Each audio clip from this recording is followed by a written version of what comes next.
பாவம் நிறைஞ்ச உலகத்தில் இருக்கோம். ஆகவே தேவ சமூகத்துக்கு வரும்போது, வசனங்கள் பிரசங்கிக்கப்படும் போது, நம்முடைய இதயத்தில் நம்ம குத்தப்பட்டா உடனே ஆண்டவர்கிட்ட உடனே நம்ம மன்னிப்பு கேட்கணும். ஆண்டவரே, என்னை மன்னிங்க, இதில் தவறி இருக்கேன், எனக்கு உதவி செய்யுங்க, நான் ஏதோ காரியத்தில் மீறி இருக்கேன், நம்முடைய வார்த்தையை அசட்டை பண்ணியிருக்கேன், என் மேலே இரக்கமாக இருங்க என்று சொல்லி நம்ம ஜெபிக்கணும். நீங்கள் தனிப்பட்ட முறையிலையும் ஜெபிக்கணும்.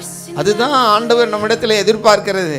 நம்ம 1ஆம் சங்கீதத்தில் பார்க்கிறோம் பாருங்க, இரவும் பகலும் கர்த்தருடைய வேதத்தில் தியானமாக இருக்கிற மனுஷன் பாக்கியவான், அவன் செய்வதெல்லாம் பாக்கியம்னு போட்டிருக்கு. அதுக்கு முதல்ல என்ன காரியம்?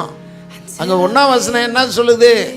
இந்த கையில் துன்மார்க்கரையும் பிடிச்சிக்கிட்டு இந்த கையில் ஆண்டவரையும் பிடிக்க முடியாது. ஏசாமி அதான் சொன்னார், 2 எஜமானுக்கு ஊழியம் செய்ய முடியாது.